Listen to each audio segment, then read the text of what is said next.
बिहार के गांव सरगवा की गलियों में एक नाम गूंजता था, रघु हलवाई। उसके समोसे की खुशबू लोगों को दूर दूर से खींच लाती थी। सुबह का समय था। रघु अपना ठेला लेकर चौक पर पहुंचा। उसने अपना ठेला लगाया। रघु जल्दी जल्दी कढ़ाई चढ़ाकर तेल गरम करता है और जोर से आवाज लगाता है, आओ भाई आओ, गर्मा गर्म समोसे, ऐसा स्वाद कहीं नहीं मिलेगा। एक बार खाओगे तो रोज आओगे। इसी बीच गांव का एक आदमी वहां चलता हुआ आता है और रघु के ठेले के पास रुक जाता है। रघु भैया, 2 समोसे दे दो। सुबह से काम कर रहा हूँ, बहुत भूख लगी है। 20 रुपए 2 के है, सस्ता नहीं मिलता यहाँ। 20 रुपए? लेकिन कल तो 10 रुपए में दे रहे थे। अचानक इतना दाम क्यों बढ़ा दिया? देखो, बाजार में सब चीज महंगी हो रही है और फिर मेरा ठेला है, मेरा सामान है, मेरा रेट है। अगर लेना है तो लो, नहीं तो आगे बढ़ जाओ। मुझे कोई कमी नहीं है ग्राहकों की। रघु, कमाने में बुराई नहीं है, लेकिन इस तरह लोगों की मजबूरी का फायदा उठाना सही नहीं है। आज हम खरीद लेंगे, लेकिन हमेशा कोई नहीं खरीदेगा। अरे भैया, आप लोग बोलते बहुत हो, लेकिन खाते मेरे ही समोसे हो। चलो पैसे दो और समोसे लो। बिना कुछ कहे पैसे देता है, समोसे उठाता है और धीरे धीरे वहाँ से चला जाता है। रघु कभी अचानक दाम बदल देता तो कभी समोसों की गिनती कम कर देता। गांव के लोग उसकी इस चालाकी से तंग आ चुके थे, मगर उसके स्वाद के आगे लाचार थे। पास खड़े 2 आदमी आपस में धीरे धीरे बातें करने लगते हैं। ये रघु दिन ब दिन ज्यादा लालची होता जा रहा है। कभी सस्ता, कभी महंगा, कोई ठिकाना ही नहीं है। सही कहा, लेकिन करें भी क्या? पूरे चौक में समोसे का दूसरा ठेला है ही नहीं। मजबूरी में इसी से लेना पड़ता है। रघु को लगता था कि पूरा गांव उसी पर निर्भर है और यही सोच उसे धीरे धीरे घमंडी बना रही थी। गांव में एक और दंपति रहता था, रामू और सीता। रामू अक्सर बीमार रहता था, जिससे घर की हालत ठीक नहीं थी। ढलती शाम के साथ घर में सन्नाटा छा गया था। सीता रसोई में खड़ी खाली बर्तनों को निहार रही थी और रामू खाट पर लेटा खांसी से जूझ रहा था। सीता धीरे धीरे रामू के पास आती है, उससे कहती है, आज घर में एक दाना भी नहीं बचा, कुछ भी नहीं है खाने को। सीता, समझ नहीं आता क्या करूं। ये शरीर अब बिल्कुल साथ नहीं दे रहा। दोनों की आंखों में बेबसी झलक रही थी। कुछ देर की खामोशी के बाद सीता धीरे से बोल उठी, सुनिए, मुझे काम आता है, शायद इसी से हमारी परेशानी दूर हो सके। क्या काम आता है सीता, बताओ, शायद कुछ रास्ता निकला है। मुझे अच्छे समोसे बनाना आता है, अगर उसमें थोड़ा बदलाव करें तो शायद हमारी हालत सुधर सकती है। रामू ध्यान से सुनने लगा। हम उसमें मसालेदार चिकन भरेंगे। गांव वालों के लिए ये बिल्कुल नया होगा, किसी ने ऐसा समोसा नहीं खाया होगा। रामू की आंखों में हल्की चमक आई। लेकिन सीता, बिना पैसों के ये सब कैसे होगा? पैसा कहाँ से आएगा? अगली सुबह सीता और रामू उम्मीद लेकर गांव के मुखिया ब्रिज मोहन चौधरी के पास पहुंचे। मुखिया जी, हम बहुत परेशानी में हैं। घर में खाने तक को कुछ नहीं है। हम काम करना चाहते हैं मुखिया जी, किसी पर बोझ नहीं बनना चाहते, बस थोड़ा सहारा चाहिए। मुखिया ने दोनों की हालत को गौर से देखा और फिर धीरे से बोले, अच्छा ये बताओ, तुम लोग करना क्या चाहते हो?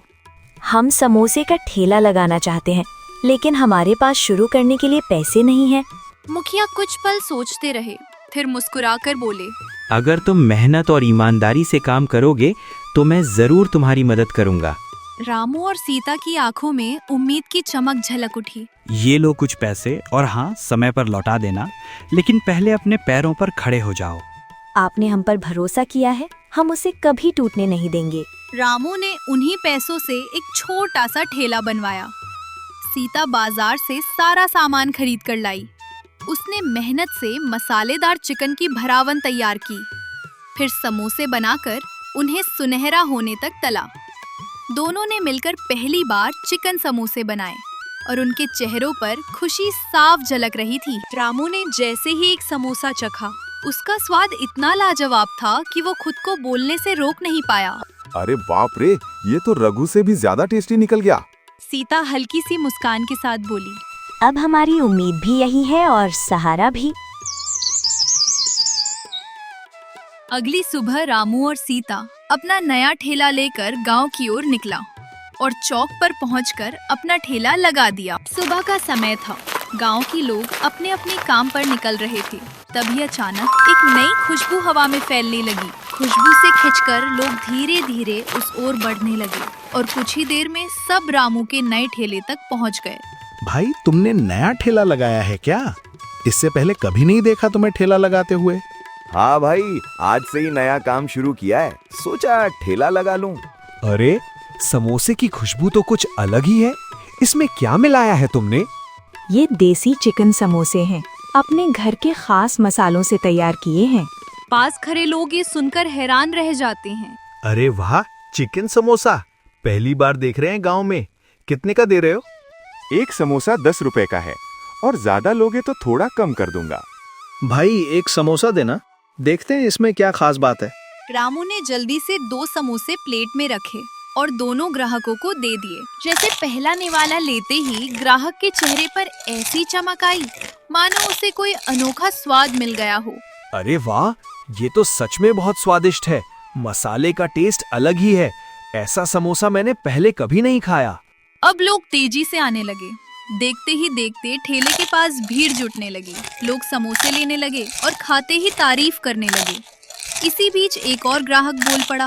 अरे भाई, कल भी यही बनाना, मैं अपने घर वालों को भी जरूर खिलाऊंगा। हाँ, रोज बनाऊंगी। जब तक आप लोगों को पसंद आएगा तब तक ये ठेला चलता रहेगा। उनकी मेहनत और सच्चाई का स्वाद ऐसा था कि लोगों को पहली ही बार में पसंद आ गया। दूसरी तरफ रघु अपने ठेले पर खड़ा ये सब देख रहा था। उसका चेहरा गुस्से से भर गया। वो वहाँ से गुजरते एक आदमी को आवाज देकर बुलाता है और उससे कहता है, क्यों भैया, उधर आज इतनी भीड़ क्यों लगी है? मेरे समोसों में क्या कमी है? कमी तो कुछ नहीं है, लेकिन वहाँ दाम भी कम है और स्वाद भी नया है। लोग थोड़ा बदलाव चाहते हैं। बदलाव? अरे ये 2 दिन का चक्कर है, फिर सब मेरे पास ही आएंगे, देख लेना। लेकिन अंदर ही अंदर रघु समझ चुका था कुछ बदल चुका है। शाम होते होते भीड़ छट गई। तभी एक बुजुर्ग आदमी धीरे धीरे चलता हुआ ठेले तक पहुंच गया। कुछ देर चुप रहता है, फिर धीरे से बोलता है, बेटी, तुम इतना अच्छा बनाती हो और इतना सस्ता बेच रही हो, इसमें तुम्हारा फायदा कैसे होगा? सीता कुछ देर चुप रहती है, फिर धीरे से बोलती है, बस इतना हो जाए कि घर चल जाए, वही बहुत है। मेरे पति बहुत बीमार हैं, काम नहीं कर सकते, दवाई के पैसे नहीं थे, इसीलिए ये ठेला लगाना पड़ा। बुजुर्ग का चेहरा गंभीर हो जाता है। तुम चिंता मत करो, ईमानदारी से काम कर रही हो, भगवान जरूर मदद करेगा तुम्हारी। सारे समोसे बिक चुके थे। उसने ठेला समेटा और घर की ओर निकल पड़ा। दोनों पति पत्नी अपने छोटे से कमरे में बैठे हुए थे। दिन भर की मेहनत के बाद उनके चेहरों पर थकान तो थी, लेकिन आंखों में एक अलग ही सुकून झलक रहा था। आज का दिन अच्छा रहा। लोगों को हमारे बनाए हुए समोसे बहुत पसंद आया। मैंने पहले ही कहा था, तुम्हारे हाथ का स्वाद ही हमारी सबसे बड़ी ताकत है। और तुम्हारी हिम्मत, अगर तुम मेरा साथ नहीं देते तो मैं ये सब कभी नहीं कर पाती। अब हम दोनों साथ हैं तो कोई भी मुश्किल बड़ी नहीं है। सुबह का समय था, वही चौक, लेकिन आज कुछ अलग था। दोनों ने अपना ठेला लगाया। सीता कढ़ाई संभाल रही थी और समोसे तल रही थी, जबकि रामू पास में खड़ा सब देख रहा था। आज थोड़ा ज्यादा बनाना पड़ेगा, कल तो आधे लोग बिना खाए ही चले गए थे। हाँ, आज सुबह से ही मन कर रहा था कि ज्यादा बनाऊं। लोग खुश होते हैं तो अच्छा लगता है। जैसे ही कढ़ाई में समोसे सुनहरे होने लगे, उनकी लाजवाब खुशबू हवा में घुल गई और थोड़ी ही देर में लोग उस सुगंध से खिंचे चले आने लगे। भैया, जल्दी देना, आज तो बच्चों ने खास बोला है कि वही चिकन समोसा चाहिए।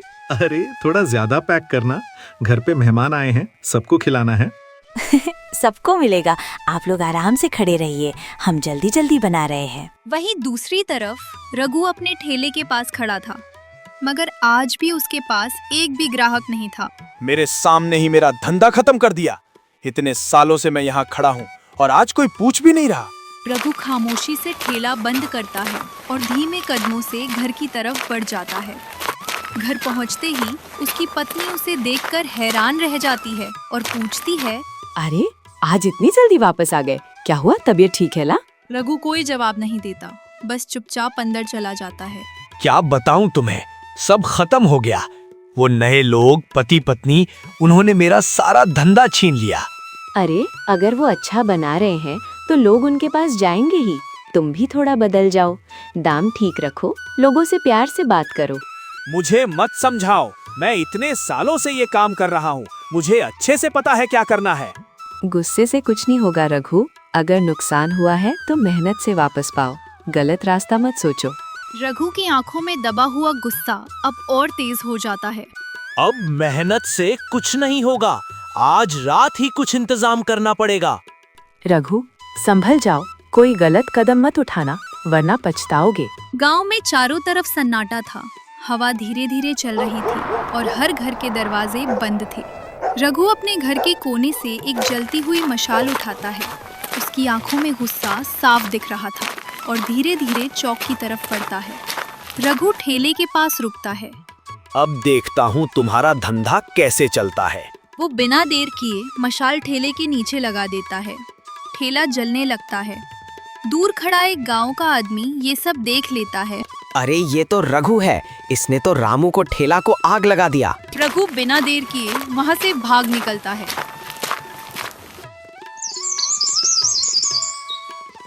सुबह होते ही चौक पर लोगों की भीड़ जमा हो गई। रामू का ठेला राख में बदल चुका था और पास ही रामू और सीता बेबस खड़े उस मंजर को देख रहे थे। ये सब कैसे हो गया? मेरी सारी मेहनत, सब कुछ खत्म हो गया। कल तक जो ठेला मेरी पहचान था, आज बस राख बनकर रह गया।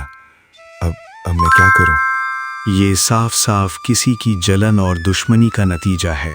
तभी वही गांव का आदमी आगे आता है जिसने रात में रघु को ठेले में आग लगाते हुए देखा था। वो हिम्मत जुटाकर बोलता है, मैंने अपनी आंखों से देखा, रात में रघु ने ही ठेले में आग लगाई थी। तभी मुखिया जी भी वहां पहुंच जाते हैं।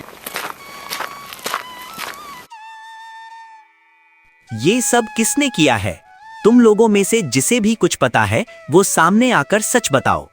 मैंने अपनी आंखों से देखा, रघु ने मशाल से रामू के ठेले में आग लगाई और भाग गया। किसने किया है ये सब? अब सच सामने आ चुका है। जाओ, रघु को तुरंत यहाँ बुला कर लाओ। कुछ ही देर में रघु चौक पर पहुंचता है। वो काफी घबराया हुआ था और उसकी नजरें जमीन पर टिकी थी। रघु अब सच छुपाना मत, साफ बताओ क्या ठेला तुमने जलाया है? नहीं, मैंने कुछ नहीं किया है।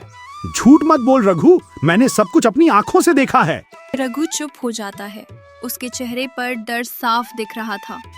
कुछ पल की खामोशी के बाद वो टूट जाता है। हाँ, ये सब मैंने किया। उसे आगे बढ़ते देख मैं जल गया था और अपना नुकसान बर्दाश्त नहीं कर पाया। रघु, अगर तुझे परेशानी थी तो मुझसे कह देता, मेरी मेहनत को आग क्यों लगा दी? रघु, तुमने बहुत बड़ा गुनाह किया है। आज से तुम इस गांव में कोई ठेला नहीं लगाओगे और अपने पैसों से रामू का नया ठेला बनवाओगे। भीड़ में खड़े लोग सिर हिलाकर फैसले से सहमति जताते हैं। मुझे माफ कर दो, मुझसे बहुत बड़ी गलती हो गई। गलती का एहसास होना अच्छी बात है, लेकिन ये भी याद रखो, किसी की मेहनत को जलाकर कोई कभी आगे नहीं बढ़ सकता। अगली सुबह चौक फिर से सज चुका था। रामू का नया ठेला पहले से भी बेहतर था और लोग फिर से लाइन में खड़े थे। दूर खड़ा रघु सब देख रहा था। इस बार उसकी आंखों में जलन नहीं बल्कि पछतावा था। हर इंसान जिंदगी में गिरता है, लेकिन जो अपनी गलती पहचान ले वही असली मायनों में आगे बढ़ता है।